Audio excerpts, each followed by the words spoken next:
Okay, so welcome. Welcome everybody to this umpteenth annual Solar Oration at the Australian National University. So we have a very fine and sunny today. Today it was blue sky throughout the whole day, and perhaps if you live in some areas, you will be looking forward to your 3 free hours of solar electricity from 11 o'clock to 2 o'clock. So there's a lot of people here. Thank you very much for coming. There's a lot of people online as well, and thank you for attending. I hope you enjoy your cup of coffee while you watch this presentation.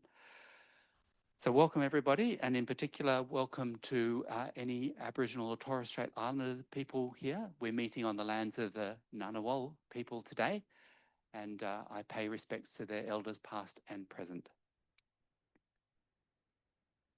So we're going to have a brief discussion of what's happening in the ACT, which is essentially ahead of the pack for most of the states in terms of moving to high levels of solar and wind and then on to very low levels of greenhouse gas emissions. From a person representing Minister of Energy, or this is Werner Gibbings, and that will be followed by a short presentation of a PhD thesis prize from Tiali Wang. And then the main speaker, Merryn York, will talk for about 45 minutes, followed by a 30-minute Q&A. And I'll endeavour in the Q&A to take questions from the audience in the room, alternating with people in the audience online. And you can put your questions online. You can upvote and downvote questions so that the best questions according to the weight of the audience float to the top, and they'll be the ones that get asked. So without further ado, I'd like to invite Mr. Thomas Werner Gibbings to give a talk about what's happening in Canberra. Thank you. Thank you very much. Thank you, Professor Andrew. My name is Thomas Werner Gibbings. I'm a local Labor member of the ACT Assembly. I represent the electorate of Brindabella, which is Tuggeranong, and then everything south of Tuggeranong, effectively to Adaminimi. And I'm here to represent Minister Orr, who unfortunately can't be here today. I haven't been able to memorise the speech, so you will have to excuse me while I spend most of my time looking down. It does read somewhat as a bit of the government patting itself on the back, but I don't think that's unreasonable in this policy space. It reads as a track record of achievement and ambition that any government would be proud of, but not many governments would be able to achieve. Before I start, I wish to acknowledge the Ngunnawal people as traditional custodians of the land we are meeting on, and recognise any other people or families with connection to the lands of the ACT and region.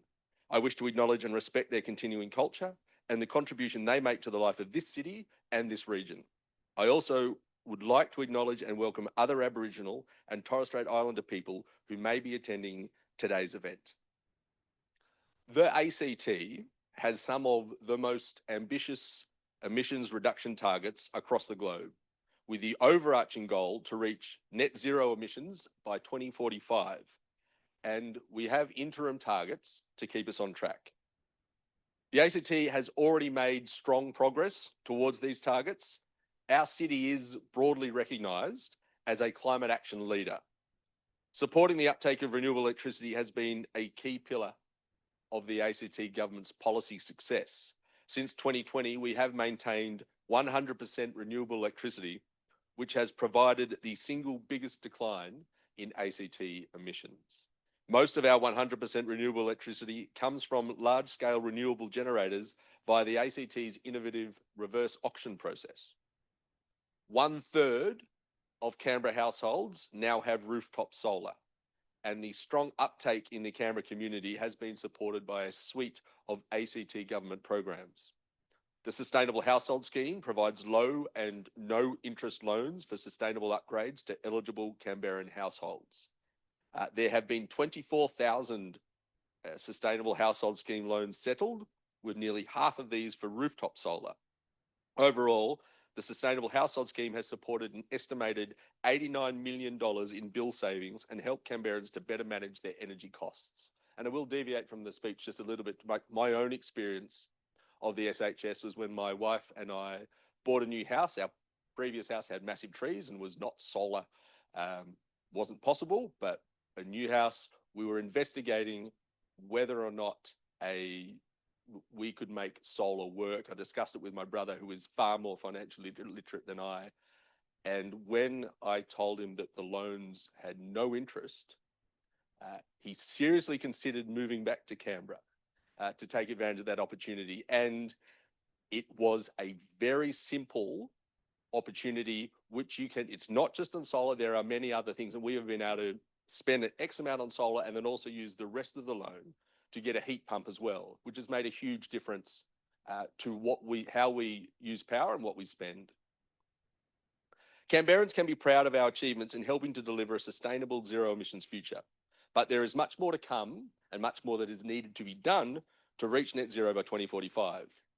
We must now begin to decarbonise the gas and transport sectors. Where possible, we are looking to electrify these sectors as well. The ACT is creating a zero emissions transport system by encouraging increased uptake of zero emissions vehicles for private vehicle use, supported by active travel and a strong and reliable public transport system. The ACT is leading the nation in zero emissions vehicle uptake per capita. There are over 12,000 zero emissions vehicles registered in the ACT. We are aiming to deliver a zero emission public transport system by 2040, linking light rail, active travel and our bus network to reduce congestion and enhance our city while meeting our net zero targets. This is an important focus for the ACT government, as the population is projected to grow to 800,000 by 2065. The government is helping Canberran households and businesses to improve their energy efficiency and to transition off fossil fuel gas, with key supports targeted to those who need it most. The government is also investing in the future of Canberra's energy network by spending big on the Big Canberra Battery Project, which will support reliable and affordable electricity for the ACT. These actions allow us to not only contribute to our net zero goals, they also help reap the benefits of the transition to electricity. Air is cleaner, homes and businesses are safer and cheaper to run. The progress we have made to date reflects the collective efforts of government, businesses, the community and our universities, guided by our climate change strategy, which was released in 2019. The next climate change strategy is under development and will provide a framework for future actions. The government will be publicly consulting on this strategy in early 2026, and we would encourage all ideas, views, and critiques you care to share in the consultation process. Achieving this future and reaching net zero emissions by 2045 will require collective action from our whole community. Everyone, households, business, researchers, and community groups, has a role to play in helping to create a resilient net zero ACT. Thank you.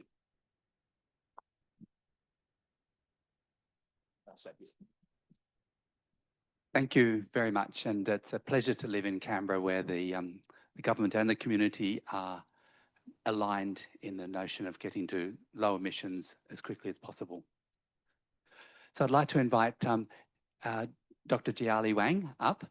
Jiali has done a PhD in technical area of photovoltaics in solar cells, and she's going to have an opportunity in 1 minute to explain what she did in 4 years. Yeah, thank you so much for this honor. I believe I have a slide, maybe on the next.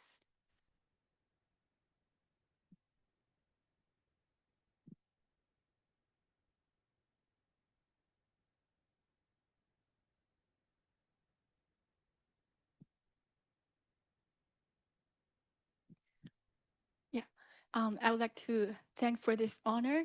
And my PhD title is the development and characterization of inkjet printed polysilicon positive contact for a silicon solar cell. So the aim is to develop a maskless, scalable, and low-cost approach for complex pattern doping high efficiency silicon solar cell using inkjet printing. And we can make the process as simple as printing on a paper. As you can see in the photo, I was in the yellow room. And for example, if we have a pattern that we design in the computer, we can directly transfer it to solar cell, which make the process much more easier than the traditional the photolithography process. And also in the middle and right-hand side, we have some very nice pattern that we printed on the top surface of the solar cell, and also a doping concentration of the line, which is very high concentration and very clear edges. So we believe that with this process, we can make the high efficiency solar cell fabrication more cost effective. And I also like to sincerely thank my supervisor and ANU Solar community to create such an inspiring research environment. Thank you so much.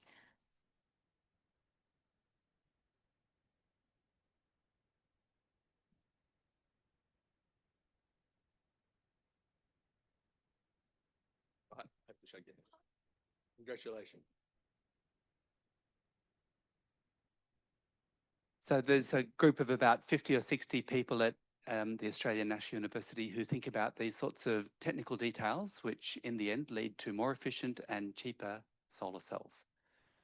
So now it's my great pleasure to invite Merryn York up to the stage, and I'll ask her to introduce herself and to describe what she's been doing for quite a few years in a very, very prominent role in the energy transition. So thank you, Merryn.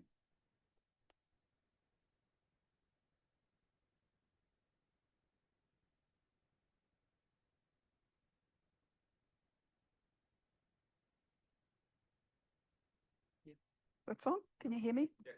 Excellent. Well, thank you very much for having me. It's an enormous honour to be here to talk with you today in this Solar Oration. I'm going to be talking about the next grid, building resilience into the renewable world. I think half of my talk has already been stolen by what's going on in the ACT because it really is leading. So well done.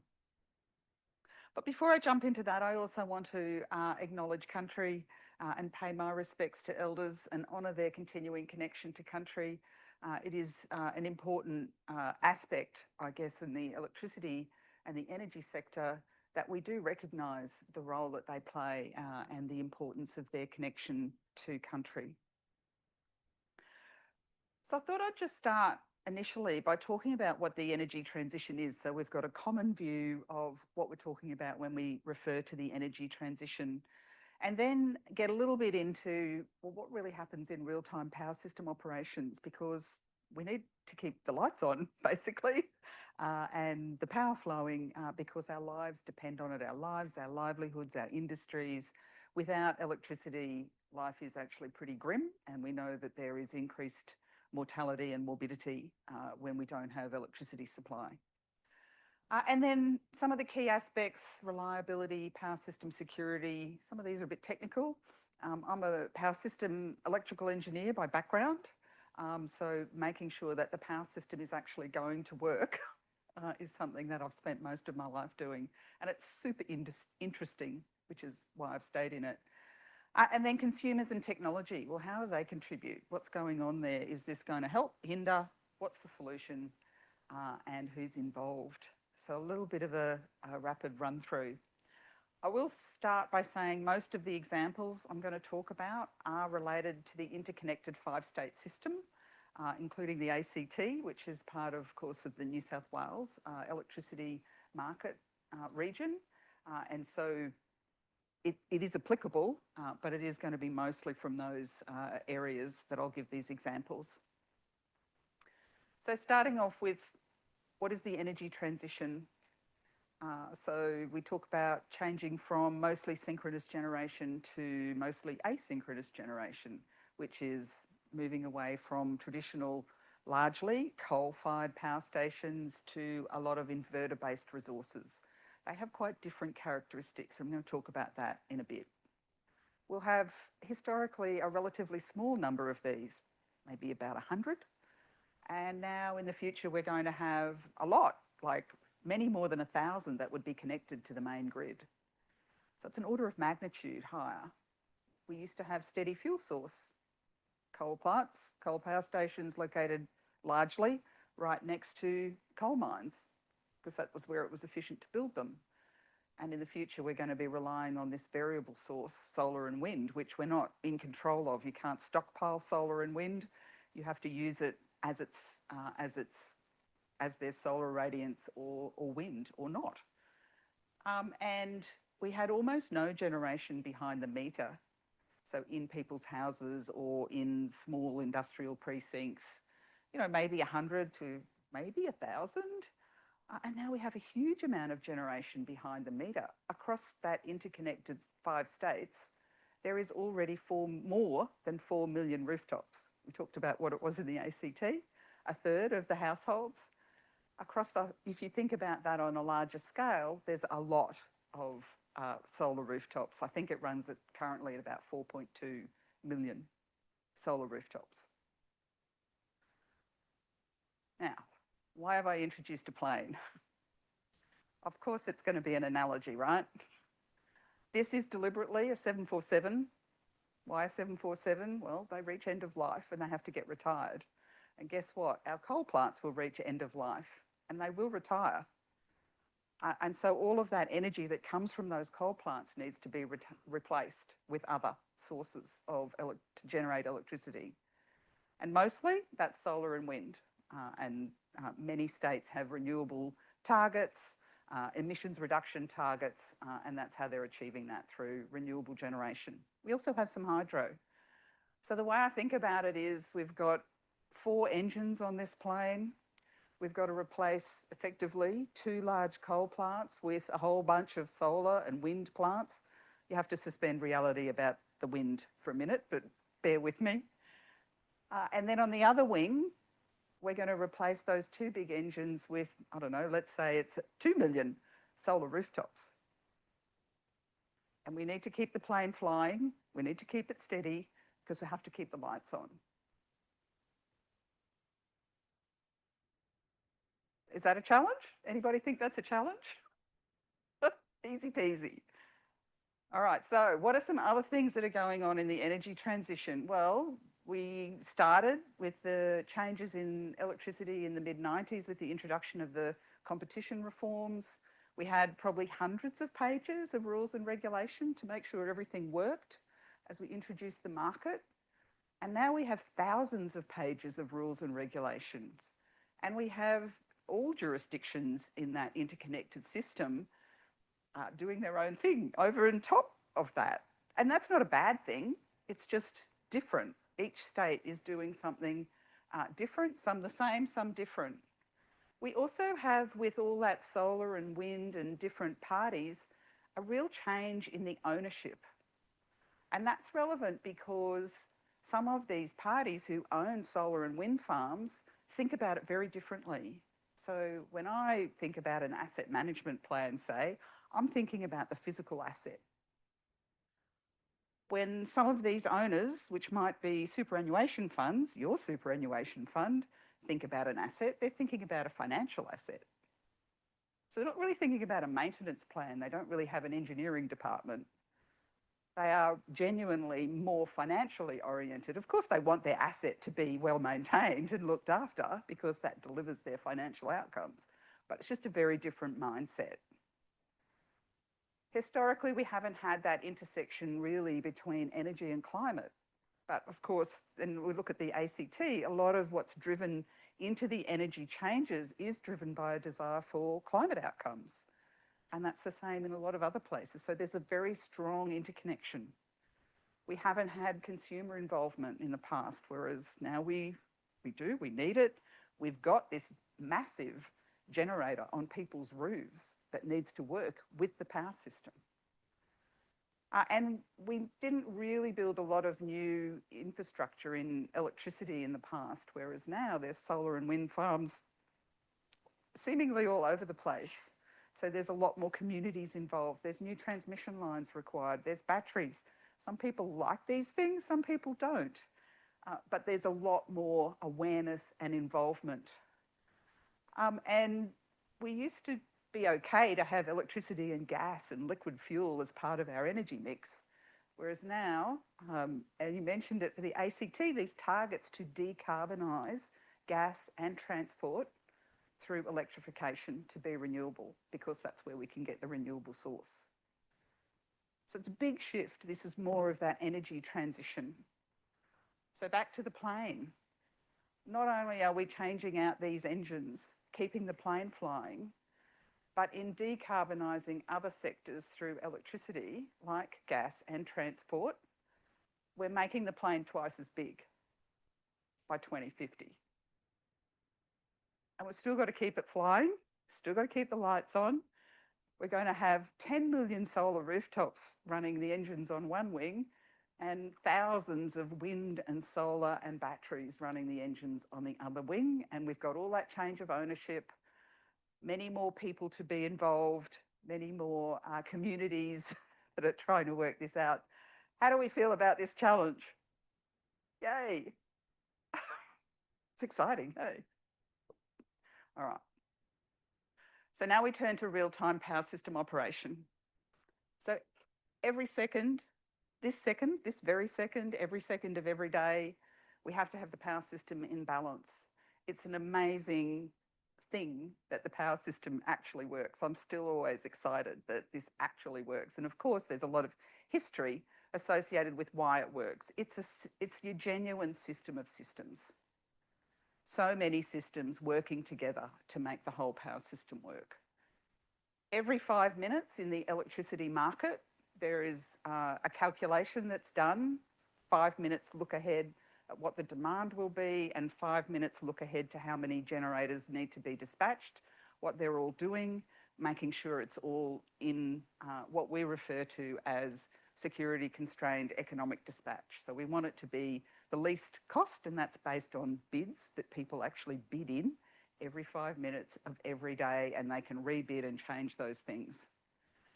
And we also need to make sure we've got power system security, and that term is what's used in the Australian context. It's different things in different countries.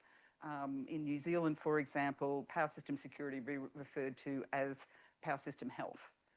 So it's just different people use different terms. But of course, we're not waiting until 5 minutes' time to make sure that we know it's going to work.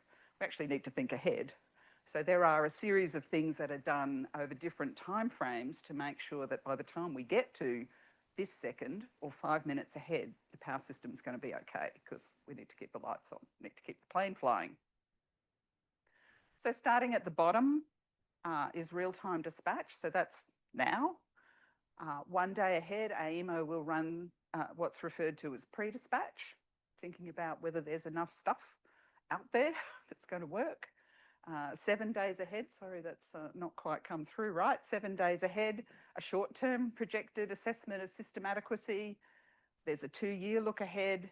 And then we get into some of the longer-term thinking, 5 to 10 years, things like the electricity statement of opportunities and also the system security reports. And then to look more than 20 years ahead, AEMO, and this comes off the back of the Finkel review, which established the integrated system plan, which followed the South Australian blackout, 20 years, at least 20 years ahead, really looking to that overall view of how do you get to net zero by 2050, and what are the things that you need to have in place. So that should give you some comfort that we're thinking about this plane. We know that we've got a plan ahead. We're not just waiting until it's going to fall out of the sky for 5 minutes' time. We are actually thinking ahead. And so those different timeframes have different results. 20 years, 5 to 10 years is really thinking about investment. So it's providing signals for people to start thinking about where are these solar and wind farms going to go? How much batteries do we need? Is it grid scale? Is it not? And then when you get closer to the time, all you can do really is operate what exists, so what people have invested in ahead of time, but also what's actually available on the day.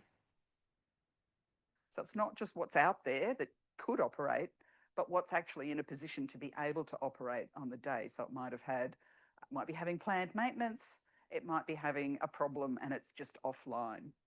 So we need it to operate what's there and what's available. So coming back to power system real-time operation, there's two really important aspects. So one is reliability. So do you have enough energy to meet consumer demand at any time? That's what reliability refers to. And then power system security is referring to all the controls and services that keep the power system, that system of systems, operating and the plane flying. And that's a lot of different things like voltage control and voltage management, frequency management, transient and oscillatory stability, fault current that is required for protection systems to work, inertia, restoration services. And so these are terms that as power system engineers we've always used. Somehow or other they've made their way into the media. And people talk about inertia and system strength and is it going to work? And there's not that same easy understanding of what all these different things are, not like reliability, which is, well, is there enough energy to supply the demand at that particular point in time? The other thing is these two aspects of power system operation have very different consequences. So if you don't have enough reliability, you don't have enough energy, well, you can ration it. That doesn't happen very often in the Australian context because we do have good investment. We're a stable country. Lots of people want to come and invest their money here. There's frankly no shortage of capital. There might be some uncertainty that people need to deal with. And mostly that rationing would be on some kind of rotational basis. And that does happen in some countries. So you hear about that happening in South Africa, for example, in some Asian countries. But that is a way to get around. Most people, most of the time, will get energy. Power system security has very different consequences. If you're on the wrong side of power system security, then you have a cascading failure and you can get plant damage. And some recent examples of that, I mentioned the South Australian blackout in 2016. That was a power system security issue, not a reliability issue. The recent blackout of 50 million people in the Iberian Peninsula, a system security issue, not a reliability issue. And the failure of the Callide plant with the catastrophic damage to a generator, a major generator, power system security issue, lack of protection. So very different consequences, but two very important aspects. So I'll talk about them separately. Reliability, what do we need going forward? So this comes from the 2024 ISP, from the central scenario that AEMO uses in that planning study, that more than 20-year outlook.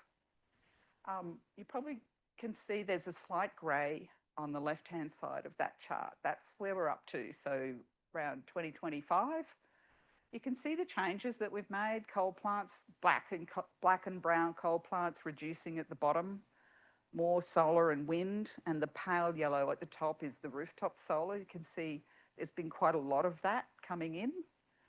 But if you go from 2025 to 2050, you can see there's a lot more to do. There's a lot more plant needs to be built. There's a lot more investment needs to occur. So we think we've come a long way in this energy transition, but we've got a lot more that needs to be done. We mentioned also the scale of this. So back in 2010, the power system had about 50 gigawatts. And I mentioned before that the energy delivered from the power system in those 5 interconnected states will double. Because of the intermittency of solar and wind, you don't get the same bang for buck in terms of the capacity versus the energy that's delivered. So we need to go from about 50 gigawatts connected to the system in 2010 to nearly 300 gigawatts connected, including rooftop solar. You can see that massive amount of rooftop solar on the top there. And it's exciting. It's a super resource. It's how we harness that. The other thing I'll just draw your attention to is the black line on this chart. So that's what we think we need in terms of dispatchable energy resources. So what that means is that we have some control over it, so that when the wind isn't blowing and when the sun isn't shining, that there's actually some control of the power system. Because remember, we have to match everything second by second, 5 minutes by 5 minutes has to be matched up. So we actually need some ability to be able to just manage the amount of energy that's delivered into the grid to match the demand that people have. And there's a big pink bit there, which is referred to as coordinated CER storage, consumer resources. Now that is an assumption about how much of that will be coordinated. I'm going to talk about that in a minute. But is there projects coming through? So this is the AEMO connection scorecard that they publish every quarter. So over on the inquiry stage, 178 gigawatts inquiring at the moment. That's current. That's a lot. But the conversion rate for inquiries into an actual project probably only runs about 20 to 30%.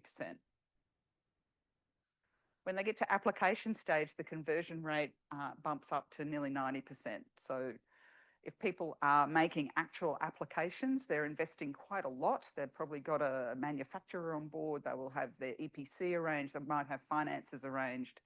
And there's already 20 gigawatts in that mode, 23 in project implementation. So, you know, if you think about the project pipeline, it's fairly strong. This is utility scale. This doesn't count rooftop solar. So the rooftop solar would be on top of that. So probably doing okay. Probably like a bit more, but you know, it's not too bad. And AEMO publishes these reliability outlooks in the electricity statement of opportunities. And this is the update they did in October after a couple of announcements, one in South Australia and one in Queensland. One was an extension of the Torrens Island Power Station in South Australia, and one was the closure of the Gladstone Power Station in Queensland, which is one of the oldest power stations around. And the chart on the left says if all of the projects that are currently being talked about are delivered in full and on time, this is our reliability outlook. It's pretty good. The other chart, though, says if those that are only confirmed and have the kind of typical delays that actually occur, if they're the only ones that happen, then you can see from about 28, 29, there's some challenges there in a lot of states. Pretty much every state, in fact. So there's investment that needs to come online. These are kind of the bookends. The reality is probably somewhere in the middle. But you know, reliability, if it happens in full and on time, it looks pretty good for the next 10 years. If we turn then to system security, and this is one that's quite close to my heart, being a power system engineer. This chart comes from the AEMO Enhanced Locational Information report. And what that report is trying to do is to consolidate a lot of information that's locational, because some of the things to do with power system security in particular, they don't travel very well. So they need to be provided in quite local areas to make sure that they're delivering what's needed. And Australia is a big country with a small population. So we have a quite lightly loaded grid. It's not very well interconnected relative to something like Northern Europe, where there's high population, a high degree of interconnection, and the power system would be referred to as more stiff. Ours isn't. We've got big geography and small population, which makes it more challenging. So one of the things, all the pale green circles are where we've got system strength shortfalls. System strength is a kind of wrapped up term that covers a range of things from a power systems perspective. And there's a couple of other ones. The pink one is to do with voltage, and the other shortfall that's identified here is some inertia in that green colour. But the ones that are the aqua colour or the circles that you can see the most of is really about system strength and in particular fault current.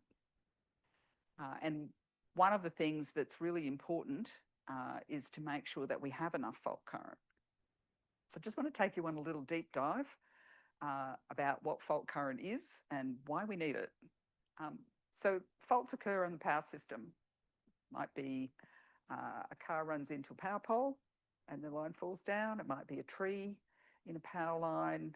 All of those things can occur on the power system at any time, ideally. What happens then is that that little section of the power system is switched out. And you want that to be as small as it needs to be, no more, no less. So you need to get the fault off the system, otherwise it will continue to evolve. So you need to actually switch off what's had the fault, but you don't want it to do more than that.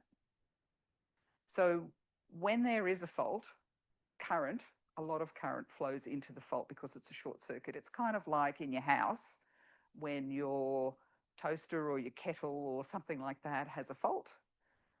There's a lot of current flows into that, and it used to be a fuse. So a fuse in your electrical switchboard is a very rudimentary protection system. When the current flows, the wire disintegrates because the wire in a fuse isn't enough to carry that amount of current. So it vaporizes and switches off the circuit. These days, of course, we mostly have circuit breakers. Same concept. A lot of current flows. There's a little detection in that circuit breaker, which then trips that circuit breaker and isolates that circuit. That's simple protection systems. On power stations, whether they're wind or solar or whatever, and transmission lines, distribution lines, all of those have protection systems. And they're specifically there to isolate that piece of the power system when there's a fault.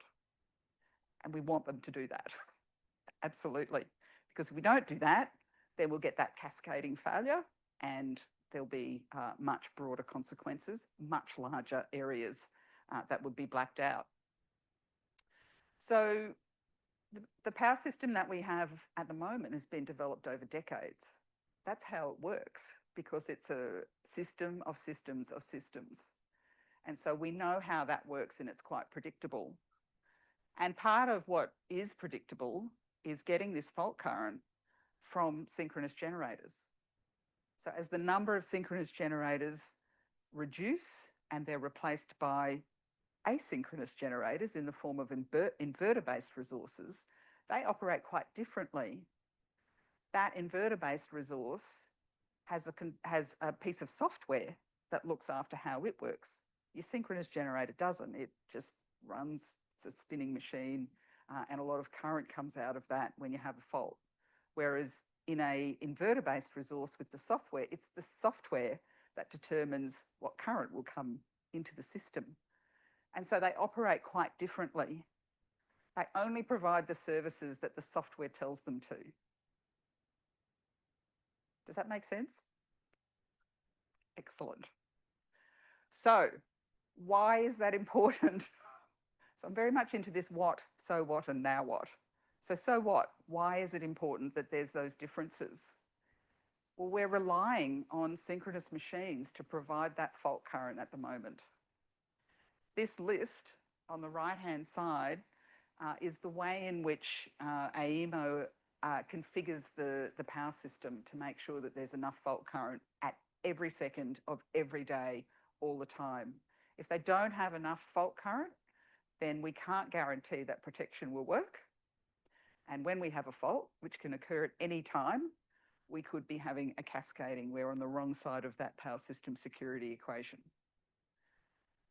So minimum levels are needed. And that's what this chart back here was talking about. These are the predicted shortfalls in system strength, and particularly that minimum level, the fault current, something that we need to plan ahead for. So again, this is 5 to 10 years out, so we've got time, but we need to be making sure these investments come through. The other thing about synchronous generators, which we've grown up with through decades on our power system, is that there's not a continuous range. They can't operate from 0 to maximum output with a continuous range. They have a minimum level that they're going to be able to operate on. So if you think about a coal plant, it's got a big fire burning the coal in a boiler, which produces high quality steam at very high temperatures and pressure. That's not something that you can just turn on and off in some continuous range. So there's a minimum amount of generation that has to occur in a synchronous, particularly a coal plant. Hydro plants are no different. They have a minimum operating level. And so we need to make sure there's enough demand coming onto the system to make sure that those synchronous plants can operate at their minimum level and provide those all-important services. Now I want to talk a little bit more about the customer contribution. So we've seen this chart before. We've got a 4-time increase in rooftop solar and distributed solar by 2050. We've talked about this dispatchable, controllable output. I'm going to talk about coordinated CER. So today we have about 200 megawatts of coordinated CER.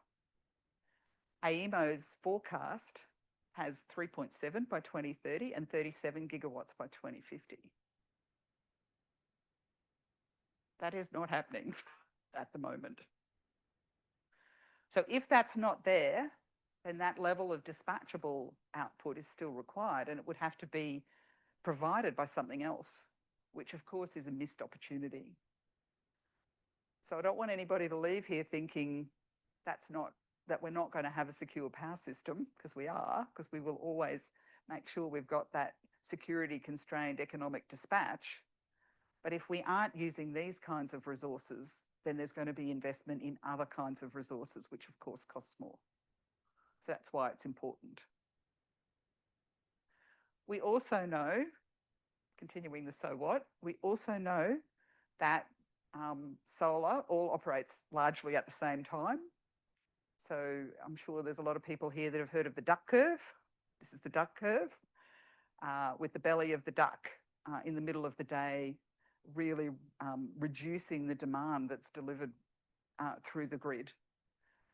So this is South Australia since 2018, and you can see as we get to 2023, oh sorry, the colour charts have dropped off the bottom, but as we get to 2023, which is the bottom green one, demand from the main grid in South Australia went negative.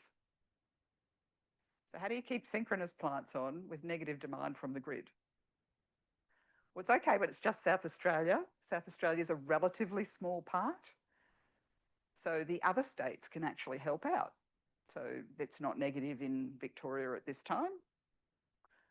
But it is predicted that all states will go negative by 2026 at the rate of rooftop solar that's coming.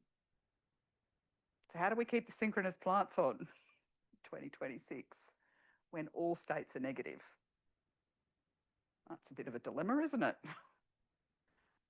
So there is similar to reliability, there's been a lack of reserve framework for when you get to peak times.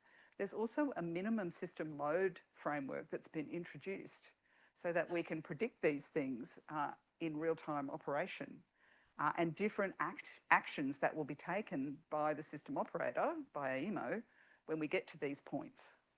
So some advance notice at MSL1, grid scale action at MSL2, and then by the time you get to MSL3, there's some more active solar management's going to be required, because we need fault current, we need the synchronous plant on. If every state is negative, then that can't work from a power system security point of view. But I don't want to scare you all, we are keeping the plane flying. This is, it doesn't happen all the time, I think is the real key. It's not something that happens every second of every day.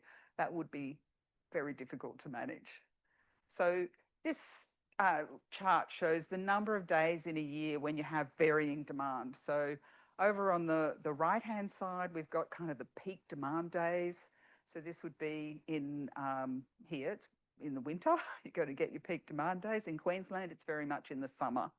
So overall, if you take the whole of the NEM, it is summer peaking, and that's when it's very hot temperatures, probably for 3 or 4 days. Everybody's running their air conditioner. Everybody's had enough. They're not conserving anything. They've all got it on full pelt, and they really need it. And we want them to run it, right? Because we know that they need that on. We all need to be comfortable. So it's not that we're expecting people not to be able to run that. But when we get to those maximum system load days, it's just a small number of days right out on the right-hand side. And then the same at minimum load. So maximum demand will be in summer or winter, usually on weekdays. Minimum demand will be in spring or autumn, and typically on the weekend or a public holiday. When it's high solar radiance, it's not very hot, but there's a lot of solar generation, and that's actually causing that duck curve to go minimum. So what about technology? Can technology solve this? Can it help out? Well, absolutely. There's some opportunity for technology to help out. Originally, when inverter-based resources were first coming on, they were what's referred to as grid following. What that means is that the power system's got an AC sine wave, so everything is generated. I'm sure people know about AC and DC, so it's a sine wave. Grid following means that the software actually follows the sine wave that's provided by the external source. Now, software is developing so that it can be what's referred to as grid forming. What that means is that it can generate its own sine wave. And that actually really helps because it can help to create a better service, a better input into the power system. So absolutely, technology will be able to help. We've got currently 7 operational projects that have that grid forming technology.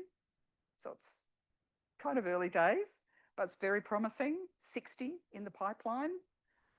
And the software is still developed by those original equipment manufacturers, the OEMs. So they're still determining how it's going to respond. And so logically, you would say, well, there's not one version of grid forming inverter-based software. Each OEM will have their own version of that, and they'll all be providing something slightly different. But they'll definitely be able to help. We know Tesla, in particular, is very focused on their grid forming inverter technology. And they recently published this white paper about how they can help to provide inertia in the power system, which is great. Really good step forward. We've also had AEMO issue 4 statements of need around power system security. One is about grid forming inverter systems providing protection quality fault current, because that's not something that is measurable at the moment. It's not something they're focused on. It's not something they're paid for. So if you think about people who are investing and OEMs who are writing their software or preparing their software, they're obviously going to want to maximise the revenue for the people that have invested in that product, in that service. And if they're not paid for fault current, then why are they going to provide it? So you can see how the rules and regulations all contribute to the different things that occur in the power system. So as we get to, well, now what? What are we going to do? How are we going to keep the lights on? How are we going to keep the plane flying? Well, there's no single silver bullet. I hope that you can all see that there are a lot of things that can contribute. Many things will help. More demand will help. So if we can lift the whole curve so that the demand doesn't go negative, well, that will help, because then we can continue to run the synchronous plant. So things like electrification, things like data centres will definitely help. But they could also be offset by other things, closures of maybe major industrial plants like smelters that might not continue if they don't get an energy contract that suits their economics. We can also look to the synchronous plant to lower their minimum operating levels. So how do they get cleverer about the way in which they can operate their plant? And many of them are doing that.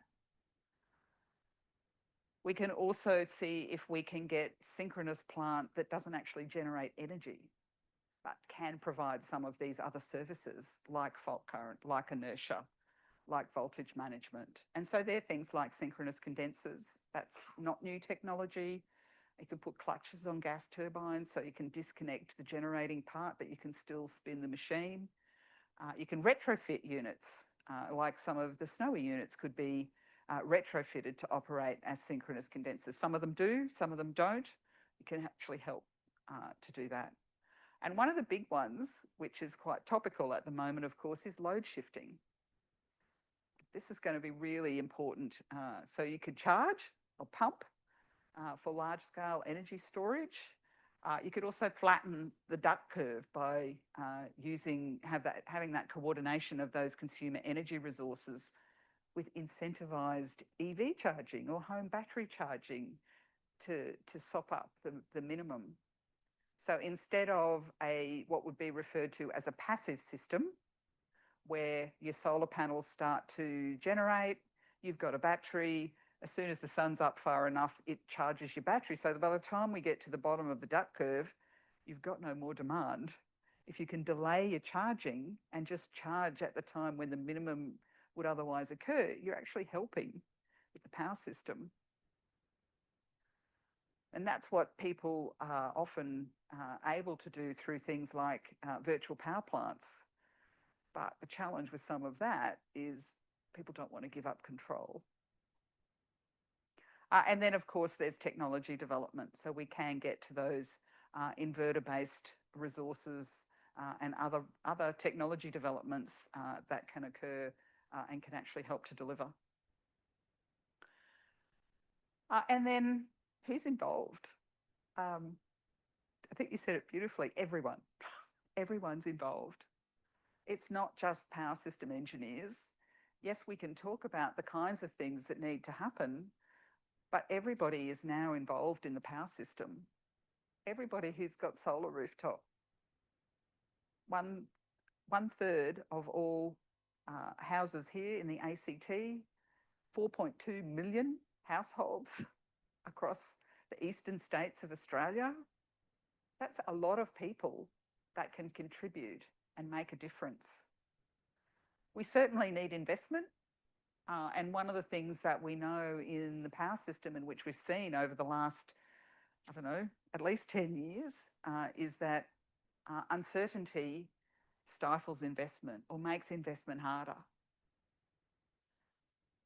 or makes it more expensive.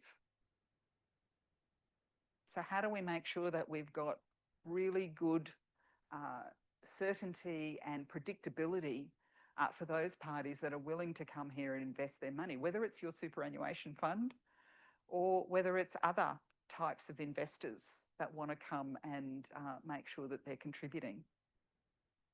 We certainly need to address some of the social licence challenges. We've talked about consumer energy resources and the fact that there's a very low take-up of things like coordination, of virtual power plants, of people being willing to hand over control of the things that they've invested in to another party to help the power system. And yet we also know that people who have good access and capability to have energy resources in their home are willing to share it with other people who are not so fortunate, with their neighbours.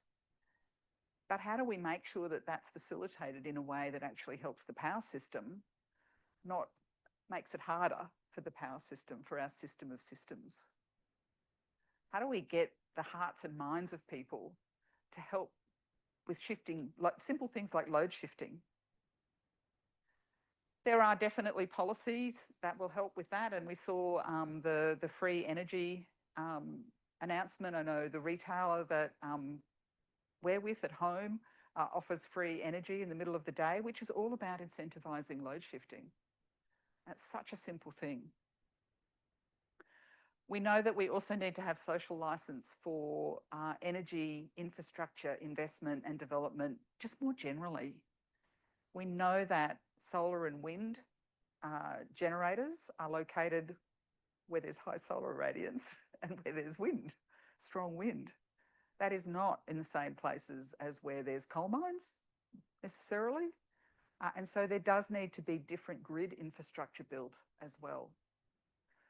So it's not just about power stations, it's about all of the things that fit together. We know there's concerns about whether these infrastructure creates risks for people, whether they're their farming properties, whether it's fire risk, whether it's biosecurity risks from transmission of pathogens and weeds. You know, there's a lot that actually contributes into challenges and things that people are concerned about with their lives and livelihoods. And the other thing that we also know is that people want to see the benefits.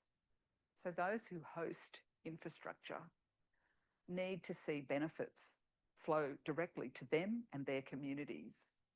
And these are some of the things that can help to build social licence.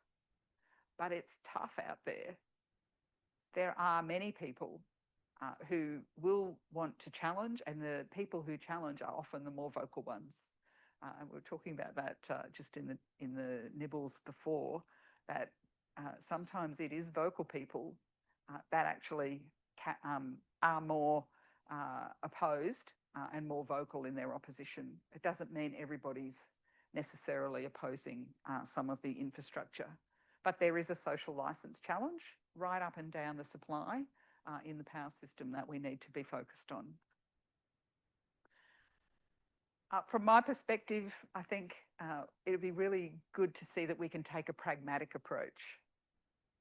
And one of the challenges is that the risk is asymmetric, and particularly around power system security.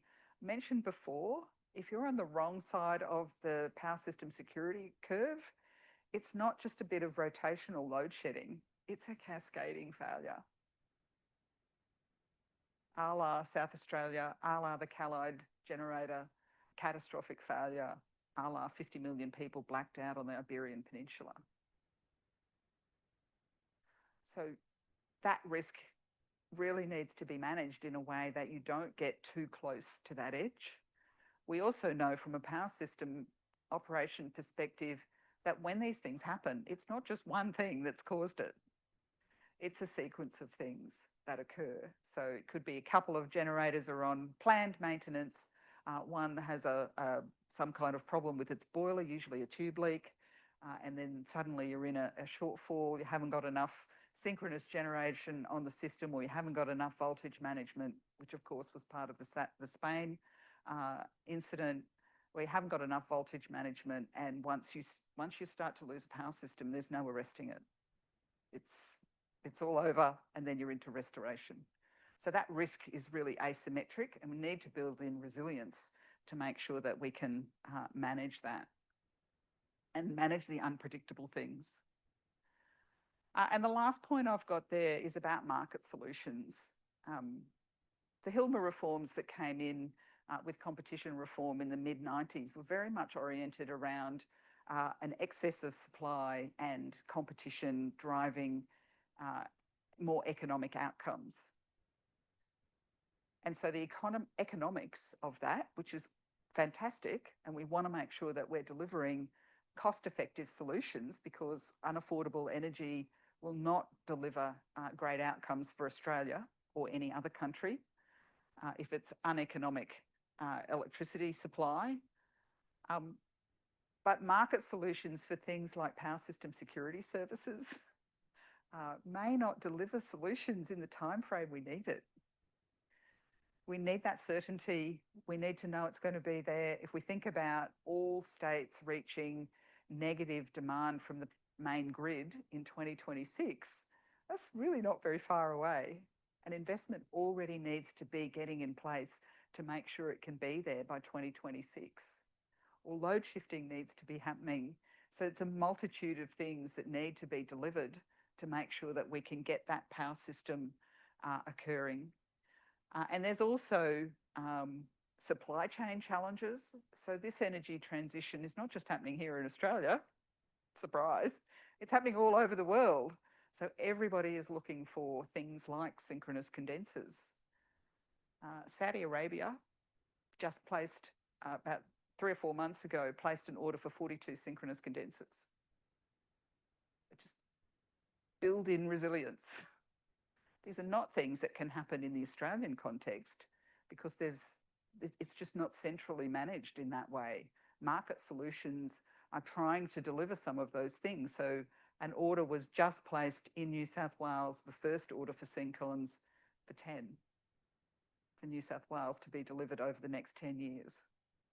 So it's just some of these differences in the way in which these things can be done need to be considered to make sure that we get these things in time, because if we're waiting and squeezing to the last minute, we're really taking a risk, and given the asymmetry of that risk, that's quite a challenge.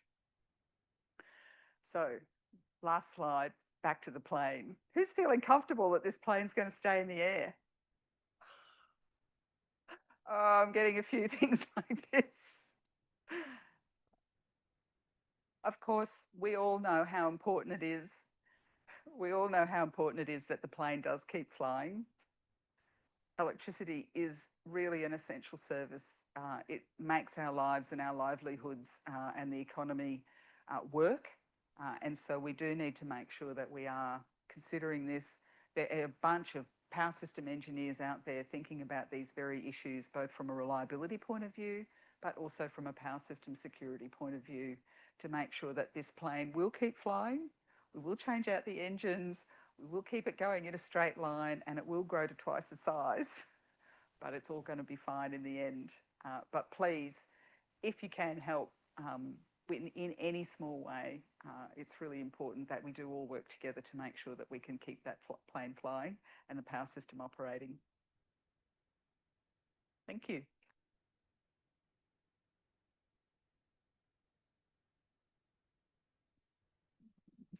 Well, thank you very much, Merryn. And we're now going to move into a Q&A session. But before we start, there's a lucky door prize, and that is a Polestar key. So if no one owns this and doesn't come forward, then I'll give it to someone. They can walk around till they find their new electric vehicle. Okay, so we're going to have 30 minutes of Q&A. We'll finish at 7:30 sharp, and Merryn and I will sit here and we'll try and take a question from the audience physically and then a question from the audience online.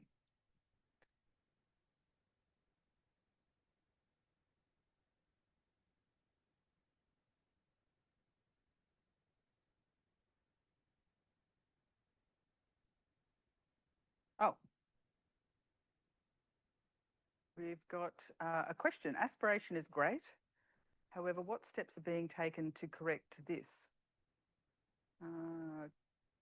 Current projections indicate we will not meet our 2025 interim target of reducing emissions by 50 to 60% on 1990 levels, and that if we stay on the current trajectory, we will struggle to achieve net zero by 2045. This is within the ACT. What steps are being taken to correct that? Maybe you should answer that, Andrew. Well, ACT specific. I'm certainly no expert in this, but clearly there's been a slower uptake of EVs than was hoped for, and there are a number of other inhibitions. So we can regard this as a failure or an incentive to work harder. So, is there a question from the audience? Hi, Merryn. Nathan Stegall from Aratherm. Thanks for the very clear presentation. My question relates to network tariffs and dynamic operating envelopes that you kind of mentioned. So I work in the thermal energy space, and we've recently done some analysis that shows that you can displace industrial gas at least 50 to 80% in all NEM states at a cost lower than gas heat with electric heat, but only if you get decent network tariffs and perhaps a dynamic operating envelope as well. So the question really is, how do we accelerate policy to enable that? Oh, it's a great question. policy and certainty in policy and setting the right policy to give the incentives is super important. I think, though, we also need to make sure that policy and technical solutions like dynamic operating envelopes go in parallel. So consumer resources is one of the areas that has been probably the most challenging. We talk about the big power system sometimes, but I think down in the consumer end, really unclear. There's a lack of clarity about who is accountable for what. And that's one of the reasons that the Energy and Climate Ministerial Council have established that CER roadmap, which I'm sure you're familiar with. And that needs to progress with some of those things around roles and responsibilities, around tariff reform, which has been quite controversial, as I'm sure you know. And again, it goes to that social license question about how do we get people to understand the benefits and what's in it for them to support something like tariff reform so that everybody can feel comfortable that we can move to these things. So I don't think it's just a policy question. I think it is marrying up policy with technical capability, with actually winning over the hearts and minds of people to accept the change that will deliver overall better outcomes, and obviously emissions reduction being part of that. So a short question. Wind turbines spin, just like a coal-fired generator turbine. So why can wind turbines not provide synchronous generation? Yep, so wind turbines do spin, but they are still an asynchronous form of generation. So they spin at a speed that is related to the wind, not related to the frequency of the generation, the AC wave that is produced. So it is still inverter-based resource that is software controlling the AC wave that comes out of it's produced in DC and then converted to AC, and it's still the software that is controlling what is coming out from the wind turbine. Not to mention that the wind turbine blades are very light compared with a heavy generator, which has got a lot of angular momentum. So next question from the audience. Hi, Merryn York from Deloitte. You mentioned a couple of sources of quite significant uncertainty in how the energy system is going to unfold. So consumer energy resources uptake has been less than AEMO is expecting. Data centre growth is just an area of real uncertainty about how big it ends up being, and that was reflected in the recent ESOO. How do you and experts like you think about dealing with that extent of uncertainty in putting this future system together? Well, as I mentioned, I mean, the real key is to make sure that we're building in some resilience because the future is uncertain. If you look at something like the integrated system plan that AEMO produces to deal with that uncertainty, it takes a scenario-based planning approach. That is, the tried and true way of understanding and thinking about planning in the face of uncertainty. So you're not locking into, well, this is exactly what's going to happen. It could be this, it could be that, it could be something else. The step change is the central scenario and there's bookends. And that's exactly why those types of planning approaches are taken in the power system. Ideally, there would be better awareness from some of the new loads. And if you think about data centres in particular, every state, I think, is probably running now well over 10 gigawatts of data centres going to develop in Sydney and Melbourne, all over the place. Now, clearly, some of those are the same, so they don't just go to one place. So there's no central repository of saying, well, we think there's going to be this much data centre load. It could go here, it could go there, it could go somewhere else. But that's the kind of uncertainty that all elements of the power system are dealing with, and trying to manage that through things like scenario-based planning to make sure that we're not putting all our eggs in one basket. So another online question. Do you think that the rise of data centers, Bitcoin and the rest is going to make a significant difference to, or step up in the projected future loads for electricity? Yes.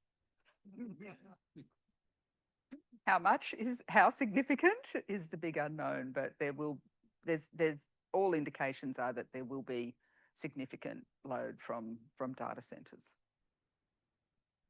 Thanks, Jack Pezzi, ANU. I guess I should call myself a climate economist, but this is a question well outside my area of expertise, just based on media reading and observation, maybe outside your area of expertise. But the question is, how much damage to social license do you think has happened because of the various occurrences, mainly I believe in Victoria, of people having a smart meter installed and then a new tariff, possibly a demand-based tariff, and then suddenly facing energy bills that they had no idea about? I mean, it just seems to have done, to me, enormous damage to the public image of consumer energy resources and smart meters.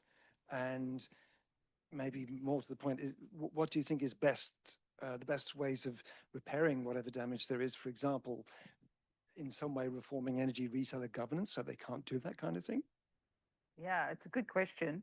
And we were talking about tariff reform before.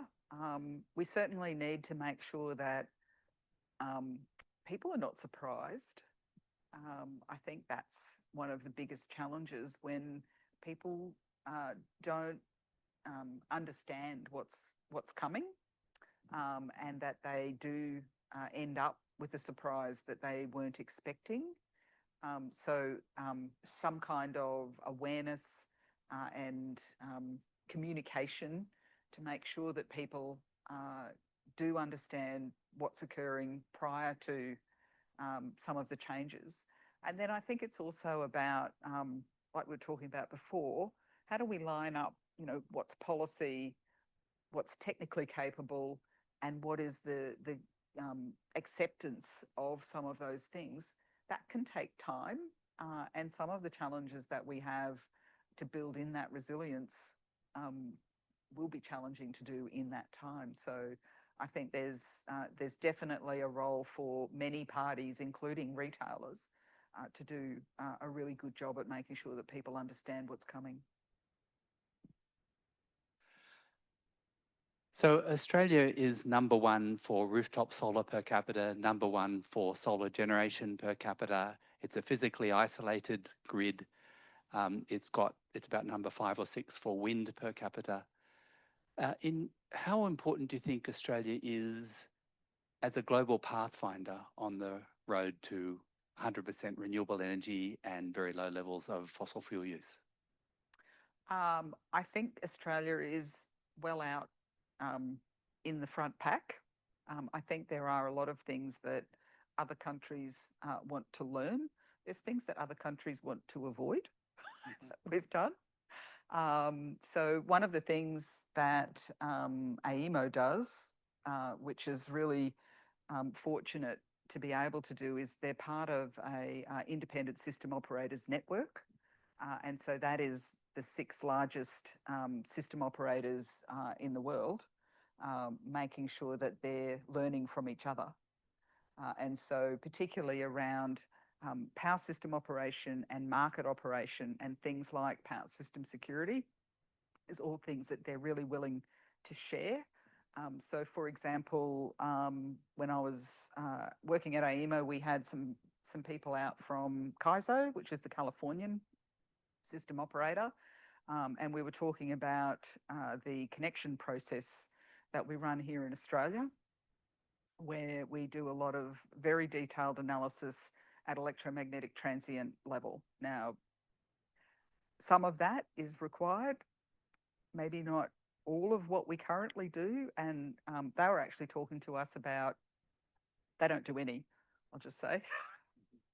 They don't do any. They have a much stronger system, and they're interconnected with the rest of the Californian system is interconnected with the rest of the states on that west coast. So they don't need to.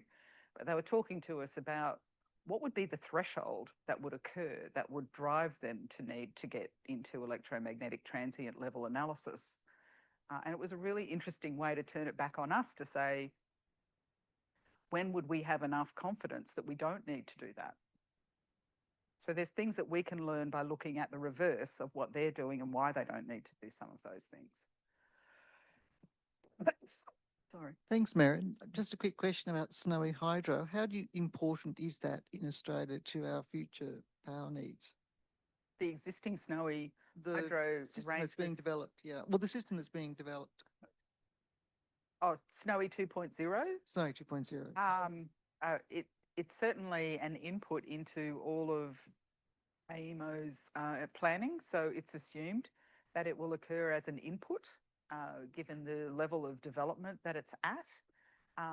If that was not to be developed, then alternatives would need to be found, particularly for that long duration storage. So if you have a look at the outcome from the integrated system plan, that multicoloured chart, you can see the storage at the bottom, which includes Snowy 2.0 as long duration storage. And if that wasn't there, then alternatives would need to be developed for that. Which begs the question, how do you see batteries and pumped hydro playing off in competition and collaboration with each other as we move to very low levels of coal? Well, storage generally is important. Storage of all durations. So it's not just megawatts, it's the megawatt hours, the energy that's available. Batteries, large-scale batteries typically have developed with 2-hour duration. You need some of that, but it's not enough. And so we're now starting to see battery storage developing with 8-hour duration. And then there will also be benefits from things like Snowy 2.0 that can deal with seasonal challenges. We know that we will have what's referred to as wind droughts at times in the future. We won't be able to predict how long they go for, and that's why we need that resilience built into the system to be able to make sure, as we rely more and more on solar and wind, that when we have those extremes, low wind for durations of time, and I think the longest duration we've seen so far is about 5 days of low wind across all of the southern states except for all of the eastern states except for Queensland. That climate change, as the climate changes, we will need to build more resilience in, is what we expect, and we want to plan for. Another question from the audience. Yes, you talked about there'll be an increasing need for solar, in particular household solar. How do you think that's going to fit in with the changing financial incentives? In particular, I'm thinking of the solar saver, where it doesn't matter whether you've got panels or not, it's free in the middle of the day anyway, and presumably the feed-in tariff is zero at that time as well. So that is all about achieving load shifting, which, as I said, was really a really important opportunity and solution for the power system security challenges that we find are existing. So, for example, I know in my own situation, we have limited roof space, so we don't have a huge amount of solar panels, but we have a larger battery. And so we're very happy to take power from the grid, from someone else's solar panels, who's got lots of solar panels, into our house to help with load shifting. And that's exactly what that policy is aimed at, is saying, please use energy at that time to address that period of time when it would otherwise be negative demand from the power system, which simply can't occur. The power system will not be able to operate effectively with negative demand in all states at the same time. So a future for the Australian electricity system, and as you pointed out, it will double or even triple in size as we electrify everything, including industry and the chemical industry, could be largely based on solar farms, wind farms, big utility batteries, big pumped hydro, or there could be a much stronger uptake of rooftop solar, business and personal batteries, mobile batteries, such as electric vehicles. Do you think that the system can cope whether we go one way predominantly or the other, and not just a middle path, but heavily one way or heavily the other? I don't think it's a choice about one way or the other. I think both will occur. and the power system will need to be in balance. So I don't see that, you know, you do everything at the household level or you do everything at the grid scale level. I think those two things will occur at the same time, and they will operate effectively together, and we need to find a way to do that. Hello, I've got a question. Mark McAnulty from Oricon. I just wanted to go back on system security, specifically inertia and fault current from batteries. There's been some ARENA-funded trials, particularly in South Australia, and a number of the grid-forming batteries are delivering inertia services. I'm interested to hear your experience in and what your expectations are around fault current, particularly given that recent white paper from Tesla and their perspective on it, which is that batteries, for the most part, will have capacity available to deliver inertia, looking at from a fleet perspective rather than an individual plant perspective, and also the recent changes in protection equipment in the transmission distribution network.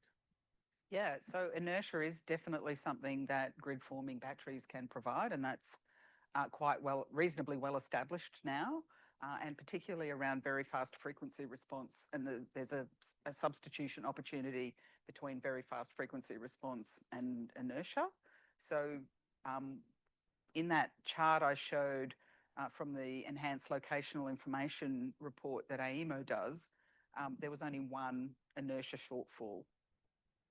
So inertia is not, it's not seen as a major problem in terms of power system security going forward, but the system strength, and particularly the fault current, is where the challenge is, where it's not, there's been none of those trials have provided protection quality fault current from grid forming inverters yet.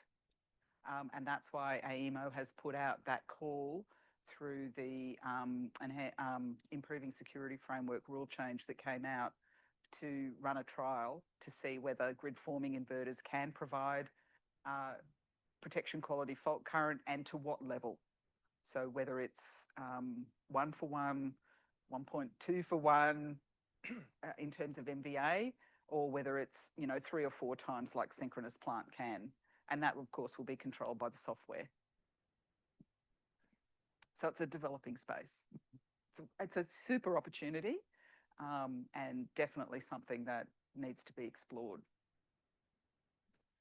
So Merryn, do you think that there are any technologies or techniques being developed in Australia which are going to make a big impact at a global level? Wow, that's a big question. I think if we can get improved load shifting, I would hope that that is something that will be useful to show how that can help with the contribution that solar panels, and particularly rooftop solar, can provide. I think maybe one of the other areas which we haven't really talked about too much yet is in system restoration services. So this is when you have a black system, heaven forbid, but you have a black system and you're restoring. So there's 2 parts to that. One is what role will rooftop solar play? So if you can kind of conceptualise that you've had a black system, you're starting to rebuild, you're getting some generators on, you're starting to bring load on, but it's the middle of the day or early afternoon and all the solar panels are running. So people haven't gone round and restarted things in their homes, but all the solar panels are generating. So I think how we can have those contributions and take into account learnings from system restoration, or even have the opportunity for some of those systems to contribute to the supply at the time when you're restoring a system, is definitely something that I think will be an opportunity for Australia, given our rooftop solar penetration that we have. It's definitely something we need to learn ourselves, and I think therefore it will be something that's of interest to other system operators around the world. Okay, just time for one last question. I'll make it quick. Yeah, simply non-technically minded. Can you help me distinguish between spinning non-synchronous reserves I understand that batteries can assist in these things, or maybe gas peaker plants can assist in meeting, but I'm not sure how these concepts differ. So perhaps if I go back to reliability, so if we go back to how we used to think about the power system in the past, we had reserve levels. So we would talk about being able to withstand the loss of the two largest generators on the system or the one largest generator on the system. And when we didn't have that, we would have lack of reserve arrangements. We don't have that's for reliability. So that's just, is there enough energy to supply the demand at this point in time? We don't really have a similar kind of framework that says, well, actually, we're in a riskier power system security time. And we know that a lot of our power system security services, and particularly the critical one around fault current, because inertia is not too much of a problem, we can get it from grid forming. We know that we can get a lot of voltage management from grid forming as well. And fast frequency response can also be provided from grid forming inverters. So it's really being crystal clear about what are the issues that we need to make sure we've got, and how do we make sure that we're able to communicate that and share that in a way with the market who's providing these services such that they can respond.